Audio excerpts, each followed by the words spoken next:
السلام عليكم ورحمة الله، أهلا بكم في حلقة جديدة وفي سلسلة جديدة خاصة للمبتدئين. في السلسلة دي هنتكلم عن كل حاجة ليها علاقة بالمبتدئ من حيث التمرين والتغذية وكل حاجة تانية. لو أنت مش عارف مثلا حاجة معينة مش فاهمها أو في حاجة سمعتها مش عارف حقيقة ولا كده، ممكن تسيب لي تحت في التعليقات وإن شاء الله هنعمل فيديو لو الحاجة دي أو المعلومة دي تستاهل.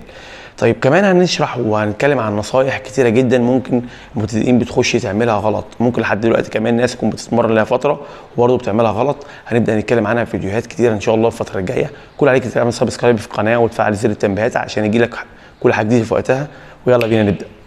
طيب حلقة النهارده او سلسلة النهارده هنبتديها بفيديو او بتمارين للكتف. طبعا كلنا عارفين ان الكتف من ارخم التمارين اللي ممكن او من ارخم العضلات اللي ممكن تتصاب، عشان كده لازم نسخن كويس جدا عشان خاطر الكتف كله خلايا والياف ممكن تتصاب بسهوله. هسيبك تحت في الديسكريبشن فيديو يقول لك ازاي تسخن كويس عشان تتفادى الاصابات.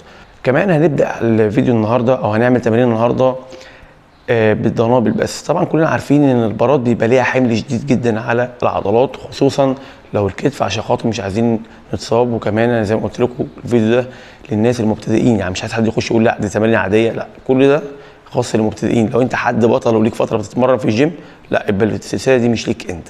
وعشان ما تقولش عليك اكتر من كده، يلا نبدا حلقه النهارده. اول تمرين معايا تمرين دفع جانبي بالدمبلز.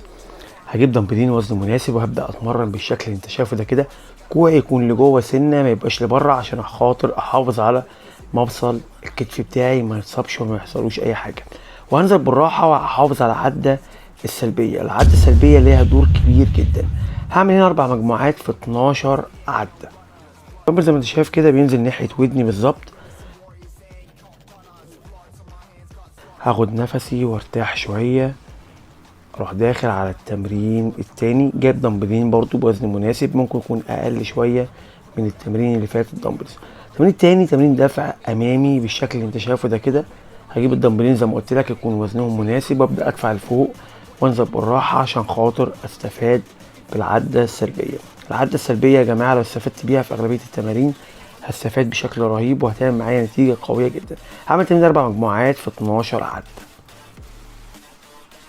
احاول اركز وانا بتمرن عشان خاطر استفاد باكبر استفاده عشان خاطر ما اتصابش في كتفي يا جماعه. كمان التمرين اللي بعد كده تمرين رفرفه جانبي. هجيب دمبلين وزن مناسب زي ما قلت لك وابدا اتمرن بالشكل ده كده. كوعي طالعين في مستوى كتفي واتاكد ان التمرين او الوزن طالع من كوعي مش طالع من الساعد او من قبضه ايدي. اهم حاجه كوعي اللي بيسحب الوزن عشان خاطر استفاد. هعمل تمرين 4 مجموعات في 12 عده. اقول لك تاني، كوعي اللي يطلع بالوزن مش الريست ومش الساعد عشان خاطر استفاد، وابدا انزل بالراحه عشان خاطر استفاد بالعده السلبيه. اخد نفسي كده وهدخل على التمرين اللي بعديه على طول. بعد كده اجيب دمبلين وزن مناسب وابدا اعمل تمرين الرفرفه الامامي بالدمبلز بالشكل ده كده. اهم حاجه اطلع بالدمبلز في سوا كتفي بالظبط، ما اطلعش لفوق خالص، لا اطلع بالدمبلز بسوا كتفي زي ما احنا شايفين بالشكل ده كده. وابدا انزل بالراحه واتحكم في الوزن وانا نازل عشان خاطر استفاد بقدر الامكان. هعمل تمرين 3 مجموعات في 12 عده. كده تمرين كتف خلفي بالجهاز هعمله بالشكل اللي انت شايف كده. اسند صدري سنه على المسند وارجع بوسطي لورا سنه بسيطه، وكوعي يبقى في مستوى كتفي، ما رجعش كوعي لورا عشان خاطر اتفادى اي اصابه في مفصل الكتف. هعمل تمرين 4 مجموعات في 10 عدات. خليك فاكر ان اصابه الكتف رخمه جدا عشان كده تحاول تبعد عنها بقدر الامكان.